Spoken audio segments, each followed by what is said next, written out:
이제 본격적으로 일부로 들어가 보도록 하겠습니다. 오늘 우리가 다뤄야 될 주제가 상당히 많아요. 이번 주 좀 경기가 또 많이 열렸었고 열릴 경기도 많잖아요. 네, 그래서 참 말씀을 꼭 드리면 통상 목요일에 많이 촬영을 하지만 네. 오늘은 수요일에 하고 있습니다. 맞아요. 지금 벤투호 이야기도 있고 U20 이야기도 있고 여자 월드컵 얘기도 있잖아요. 그렇죠. 근데 이걸 만약에 목요일에 하게 되면 U20 빼고는 많은 주제들을 다 놓치게 돼요. 그렇죠. 그래서 금요일 저희가 하루밖에 방송을 못 하기 때문에. 특별히 네. 지금 하루 땡겨서 지금 녹화를 하고 있습니다. 네, 원투펀치를 봐야지 또 그 경기가 재밌으니까 이렇게 저희가 좀 시간을 앞당겨서 이야기를 해볼까 하는데요. 먼저 첫 번째 주제입니다. 이 주제는요, 제가 설명하지 않고요, 바로 이재성 선수의 영상으로 한번 확인해 보겠습니다.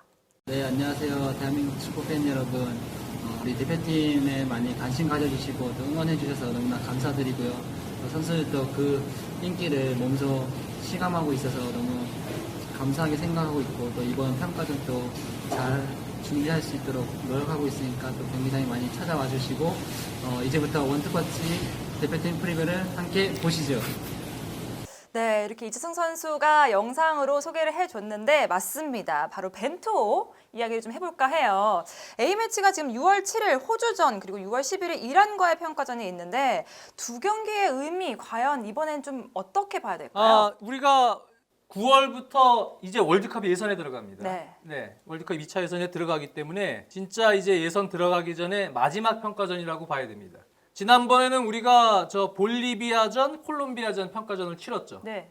그때 이강인 선수도 뽑고 그래서 팬들이 이강인 선수 이제 데뷔를 한번 보나 했는데 교체를 4명밖에 안 했어요. 그것도 마지막 선수는 마지막 거의 끝날 때 교체를 했죠. 그 다음 경기도 마찬가지죠. 지난번 볼리비아전, 콜롬비아전이 오히려 이제 실질적으로 월드컵 예선에 쓸 베스트 멤버들이 많이 왔었습니다.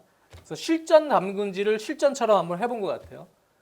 다이아몬드 442 전술을 쓰면서 손흥민 선수를 투톱에 배치를 시키는 그런 운영 속에서 손흥민 선수의 활용도를 살리는 운영을 했죠. 근데 이번에 평가전은 지금 주축 선수들 중에서 보쿰의 이청용 선수는 무릎 쪽에 조금 약간 문제가 있어서 이번 평가전에서 무리하게 선발하지 않고 네. 휴식을 주기로 했습니다. 그리고 또 지동원 선수도 지금 3월부터 조금 무릎 통증이 있어서 또 쉬게 해줬고 정우영 선수도 발목 통증이 있어서 또 휴식을 부여했습니다. 작은 부상자들이 주축 선수들 중에 있는데 물론 지동원 선수는 뭐 꼭 주축 선수라고 할 수는 없지만 현재 분위기에선 어쨌든 정우영, 이청용 또 뭐 장기 부상 중인 지금 남태희 선수도 여전히 재활 중이고 그리고 권창훈 선수는 뽑혔다가 안타깝게도 소속팀 경기에서 경추 골절을 입었어요. 그래서 한 8주 정도 지금 치료가 필요합니다. 그래서 대체로 지금 권창훈 선수는 근데 너무 안타까워요. 그러니까요. 네, 요즘 네. 중요한 고비마다 부상이 너무 잦은 것 같아요. 맞아요. 맞습니다. 그 대신 뭐 김보균 선수도 뽑히고 다른 선수들 공격진에 이제 이정엽 선수를 비롯해서 또 이번 평가전에서 아마 테스트를 할 가능성이 높은 백승호 선수 또 마지막에 대체로 뽑히긴 했지만 경험이 많은 김보경 선수 이런 선수들에게도 기회를 조금 줄 수 있는 시간을 많이 가져갈 가능성이 높다. 그래서 우리가 지난 볼리비아전, 콜롬비아전은 평가전임에도 불구하고 교체 숫자가 좀 적어서 팬들이 이거 너무 좀 선수들을 테스트를 안 한 거 아니냐 이런 얘기도 있었지만 이번에는 그때보다는 조금 선수들을 한번 보려고 하는 노력이 있을 것이다. 네. 선수 교체 숫자는 조금 늘 것 같고요. 전체적으로는 우리가 4-4-2 다이아몬드 전술을 그대로 유지할지 뭐 4-2-3-1 같은 운영을 또 병행을 할지 모르겠습니다만 어찌됐든 지난번 두 번의 평가전이 경기 내용적으로는 나쁘지 않았기 때문에 손흥민 또 황의조가 중심이 된 투톱 운영은 그대로 유지할 것 같고요. 그리고 황인범 선수가 역시 공격형 미드필더 롤 속에서 허리라인의 주세종이나 또 이번에 테스트할 가능성이 높은 손준호 같은 유형이 과연 정우영 선수가 없는 상황에서 어느 정도 허리에 뒷받침을 해주느냐. 그리고 다이아몬드의 반대발 이제를 쓰는 선수들을 다이아몬드 좌우측에 배치를 하기 때문에 백승호 같은 선수 또 기존에 있는 이재성 또는 김보경 이런 선수들 백승호 선수 자리엔 또 이승우 선수가 경쟁할 수 있겠죠. 그런 선수들을 골고루 테스트하면서 새로운 선수의 가능성도 마지막으로 점검하고 전술적인 담금질도 함께 가하는 아마 그러한 평가전 두 번이 되지 않을까 그렇게 생각을 합니다. 벤투 감독은 기본적인 성향상 파격적인 뭐 어떤 새로운 것보다는 자신이 일단 갖춰놓은 틀 안에서 안정성 속에서 소폭의 이제 실험, 그렇죠. 이제 요 정도 컨셉이라고 보시면 될 것 같은데요. 저는 선수 개개인들로 봤을 때에도 이번 두 차례의 평가전은 굉장히 중요한 의미를 지니는 선수들이 많을 것 같아요. 네. 물론 손흥민 선수 같은 선수야 뭐 이미 뭐 대한민국 에이스이고, 그러니까 지금 이 가운데서도 입지가 단단한 선수들도 일부 있는가 하면, 제가 봤을 때는 일단 이정엽 선수라든가 손준호 선수, 김태환 선수 같은 선수들은 뭔가 벤투 감독의 축구에 자신이 필요한 어떤 부분이 될 수 있을지를 이번에 아주 정말 보여줘야 뭔가를 되죠? 보여줘야 되는, 그러니까 훈련장에서부터 뭔가 벤투 감독에게 벤투 감독의 축구에서 내가 필요하구나, 이거를 정말 뭔가 시위를 해야 되는 그런 상황이고, 그리고 황의조 선수 같은 경우도요, 좀 팬 여러분들께서 아시겠습니다만 지금 리그 골로만 따지면은 지금 4월, 5월에 골이 없거든요. 그렇죠. 예, 요즘에는 컵 약간 대회 골은 떨어졌죠. 있는데, 그러니까 황의조 선수의 지난 시즌의 어떤 엄청난 페이스를 고려한다면 골이 좀 잦아든 상황이라서 황의조 선수 같은 경우도 뭔가 이번 평가전들을 통해서 본인의 분위기를 좀 바꿔놔야 될 필요가 있고, 그리고 기존의 멤버들 가운데에서도 뭐 이진현 선수라든가 나상호 선수라든가, 그리고 황인범 선수 같은 경우에도 다시 한번 벤투호에서 내가 필요한 자원이라는 걸 좀 증명할 필요가 있어요. 그러니까 예를 들어 김보경 같은 선수가 지금 들어왔기 때문에, 김보경 선수의 또 올 시즌 K리그에서의 폼은 뭐 클래스를 증명하듯이 굉장히 좋지 그렇죠. 않습니까? 그래서 어떻게 보면 기존에 있던 그 후배 선수들 입장에서도 정말 여기에 경쟁에서 또 앞으로 뒤지지 않으려면 이번 기회에 뭔가를 또 보여줘야 되는 그런 선수들이 있고, 그리고 뭐니 해도 백승호 선수가 이번에는 기용이 될 건지 안 될 건지, 또 이승우 선수는 기용이 될 건지 안 될 건지, 이런 여부도 상당히 화제거리라서 상당히 흥미로운 평가전 두 경기가 될 겁니다. 네, 얘기를 듣다 보니까 이제 각각의 선수들이 어떻게 본인의 잠재력을 잘 보여줄 수 있을 것인가 우리가 좀 지켜보면 될 것 같은데요. 상대가 이제 호주하고 이란입니다. 네, 호주, 이란 모두 아시아의 뭐 카타르도 좋은 팀이 이제 됐지만 아시아의 최강 팀 중에 하나죠. 네. 두 팀 모두. 그래서 우리가 월드컵 2차 예선을 앞두고는 상당히 좋은 평가전 두 번이 될 것 같아요. 네. 근데 이제 상대가 지난번에도 볼리비아는 조금 우리보다는 좀 약한 그런 스파링 파트너였고, 콜롬비아는 그래도 멤버들이 좀 괜찮은 편이었지만, 이번에 호주 같은 경우는 그레이엄 아놀드 감독이 주축 선수들에게 배려를 좀 많이 해주면서 주축 선수들이 많이 오진 않았어요.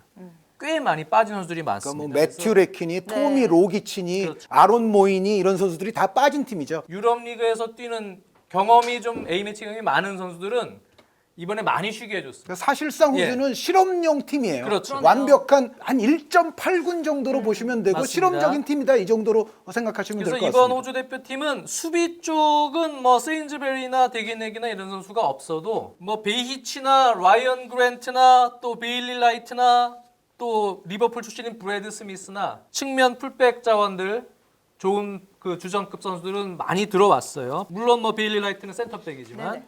거기에 뭐 수원 삼성에서 뛰었던 매트 저먼, 또 스피라노비치, 거의 뭐 준주전급 혹은 주전으로 뛸 수 있는 선수들이 수비 라인은 많이 들어왔기 때문에 수비는 나쁘지 않다. 호주의 근데 이 선수층 수비 쪽은 비슷비슷해요. 요 정도 라인업이 들어와도 호주의 국가대표 완전한 베스트 11하고 큰 차이는 없습니다. 그래서 제가 볼 때는 우리가 공격을 하면서 공격 전술을 담금질하는 데 있어서는 호주는 괜찮다. 수비 라인은 괜찮은 편인데, 이제 문제는 일부 뭐 마빌이나 이러한 선수들은 대표팀에서도 주전급으로 활약하던 선수가 일부 들어오긴 했어요. 네네. 근데 다른 공격진 같은 경우는 뭐 이번에 다시 오랜만에 뽑힌 애덤 타가트, 수원 삼성의 공격수죠. 타가트 선수나 또는 이제 독일 무대에서 뛰고 있는 보렐로 같은 선수. 이 선수는 A매치 데뷔전을 치르는 선수인데 프라이부르크의 윙어입니다. 이런 실험적인 선수와 예전에 좋은 선수인데 또 최근 리그에서 괜찮은 폼을 보여주고 있는 선수. 마지막 예선을 앞두고 최종 엔트리를 뽑을 때 주전 베스트 11과 경쟁할 수 있는 경쟁군을 초이스하기 위한 그러한 실험군이에요. 그래서 마지막 옥석을 가리기 위해서 감독이 조금 보려고 하는 선수들을 많이 뽑았어요. 어떻게 보면 반대로 얘기하면 이 선수들은 동기부여가 또 엄청 강할 겁니다. 그렇죠. 마지막 월드컵 예선 명단에 들기 위해서. 그래서 그런 동기부여적인 측면을 플러스로 넣어준다면 이번 호주 대표팀 전력도 나쁘진 않을 것이다. 네. 우리의 스파링 파트너로는 그렇게 생각이 들죠. 네, 이렇게 호주는 또 장혜연 님이 해설을 하잖아요. 부산에서 중계. 잘 가. 더욱더 열심히 잘 네. 파악을 해서 참여해 주신 것 같고. 호주전은 SBS, 그리고 이란전은 바로 KBS. 이란전은 한희연 님이 하십니다. 이란전이 정말 빅카드입니다. 이거는 뭐 SBS 뭐가 아니라 KBS라고 뭐 제가 그런 말씀드린 게 아니라, 이란은 팬 여러분들께서 모르실 만한 선수가 2001년생 공격 자원이 하나 이제 실험적으로 들어온 선수가 있어요. 네. 사야드 마네쉬라는 선수가 있거든요. 2001년생이에요. 요 선수 하나를 제외하면 모든 대한민국의 축구전 보셨다는 축구 팬분들에게 다 익숙한 선수들입니다. 거의 이란은 월드컵 스쿼드예요. 이게 뭐 예선 뭐 용이 아니고요.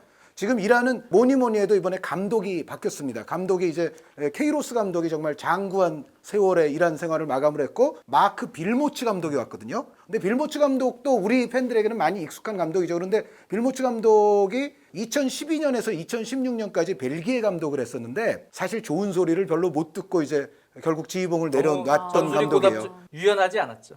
네, 그러니까 아주 최첨단 현대적 트렌드에 잘 맞는다거나 정말 융통성이 아주 좋아서 유연하다거나 이제 그런 거라기보다는 어떻게 보면 조금 나쁜 얘기로 하면은 이제 선수들에게 대체로 그냥 맡겨놓고 고전적인 약간 스타일의 축구를 좀 방치해두는 그런 스타일의 축구를 하면서 이제 우리 축구 매니아 분들께도 왜 특히 욕을 먹었냐면 벨기에가 이른바 황금 세대 시절 아닙니까? 그렇죠. 지금까지도 이제 황금 세대들이 아직 뭐 이제는 조금 나이 든 선수들도 나오고 있습니다만 아직도 황금 세대가 끝나진 않았지만 그 빌모치 감독이 맡을 때가 진짜 황금 세대들이 파릇파릇 부상하는 때였거든요. 그런데 황금 세대를 가지고 그렇게 실적을 못 냈어? 뭐 이렇게 되면서 사실은 우리 국내 매니아 여러분들께도 그다지 좋은 인상은 갖고 있는 감독이 아니에요. 이 빌모치 감독이. 그런데 이제 아시아의 아주 강자인 이란을 맡았잖아요. 여기서 빌모치 감독은 뭔가 벨기에 시절과는 다른 뭔가를 이제 좀 보여줄 필요가 있고요. 그런데 이제 우리와의 이제 이란의 경기가 빌모치 감독의 데뷔전은 아닙니다. 테헤란에서 먼저 시리아와 평가전을 한 판 하고서 이제 대한민국으로 건너오게 되는데 그래서 시리아전은 일단 빌모치 감독의 데뷔전이기 때문에 좀 더 주력으로 나갈 수 있죠. 그런데 그럼에도 불구하고 뽑은 멤버 전체를 보면 우리와의 경기에도 분명히 이란은 호화 멤버가 구성이 안 될 수가 없어요. 워낙에 지금 26명을 뽑아놨는데 그 가운데 뭐 한 24명 정도가 엄청난 베테랑이고 이미 다 유명한 선수들이거든요. 그래서 이번에 이제 뽑은 선수들을 보면 빌모치 감독이 일단 자기가 이란에 처음 왔기 때문에 세대 교체 이런 거 없어요. 네. 그냥 이란이 기존에 갖고 있는 전력을 그대로. 나는 한번 보고 싶다. 그런 것 같아요. 그러니까 특히 이제 아즈문 같은 선수는 올 시즌 이제 러시아에서 이적을 한 다음에 16경기에서 12골을 넣었어요. 그러니까 어떻게 보면 굉장히 지금 그렇죠. 이적한 이후에도 유로파 리그와 자국 리그를 통틀어서 아주 성적이 좋은 선수인데 이란은 어쨌든 우리와의 경기에서는 아즈문 등을 위시해서 정말 지겹도록 많이 본 최상의 스쿼드에 가까운 멤버로 나설 것이다. 그래서 이란전은 정말 어떤 의미에서는 우리 이번 두 차례 평가전이 있지만 또 한번 자존심의 어떤 호화 멤버 격돌이 될 수밖에 없지 않냐. 그리고 손흥민 선수 같은 경우에도 사실 지금 휴식이 좀 필요한 상황에서 그렇죠. 지금 부른 건데 그렇다면은 호주전은 조금 손흥민 선수 시간을 좀 세이브 시켜줘야 될 필요는 저는 있다고 보거든요. 그러면은 손흥민 선수를 좀 더 활용하면 어느 경기겠느냐라고 생각한다면 역시 이란이다. 또 이란과의 승부가 아니겠느냐. 그래서 이란과 대한민국의 대결은 거의 뭐 월드컵 지역 예선 내지는 뭐 본선에서 붙는 정도의 느낌을 갖는 멤버들로서 아마 만날 가능성이 큽니다. 예. 얘기를 들어보니까 이 7일과 11일 대한민국 국민들이 막 들썩들썩 거릴 것 같다는 생각이 들고 기대가 막 되는데요. 그렇죠. 손흥민 선수가 챔피언스리그 결승까지 올라가면서 지금 쫙 붐을 일으켜놓고 왔기 그러니까요. 때문에 물론 좀 손흥민 선수가 지금 피곤하겠죠. 그래도 지금 벤토에게는 손흥민 선수 중심으로 놓고 지금 공격 전술을 짤 수밖에 없는 상황이기 때문에 여전히 아마 손흥민 선수를 좀 혹사시키지 않을까. 네. 아까 한임 의원님도 말씀해 주셨지만 황인범 같은 선수도 이런 선수들도 지금 뭐 주전이라고 거의 이제 얘기해도 무방할 만큼 중용을 받고는 있지만 그 자리 공격형 미드필더 자리에 지금 경쟁자들이 꽤 있거든요. 그렇죠. 언제든지 다이아몬드 왼쪽에서 공미 자리로 올 수 있는 이청용 같은 선수. 그렇죠.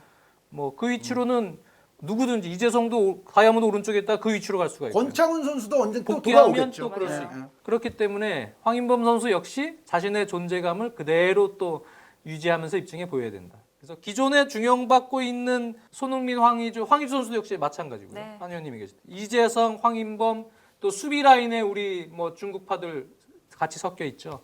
특히 김민재 선수, 뭐 김민재 이런 선수들 다 본인의 어떤 주전, 이제 난 주전이니까 지금 그 상황은 아닙니다. 다 이제는 이번 두 경기를 통해서 월드컵 예선 앞두고 최종적으로 완전한 신뢰를 획득할 수 있는 그런 이제 경기가 돼야 됩니다. 그리고 역시 한 자리만 더 추가하면 김승규 대 조현우에 대해서도 어. 그렇죠. 팬들의 관심이 맞습니다. 여전히 맞아요, 많을 맞아요, 거예요. 예. 맞아요.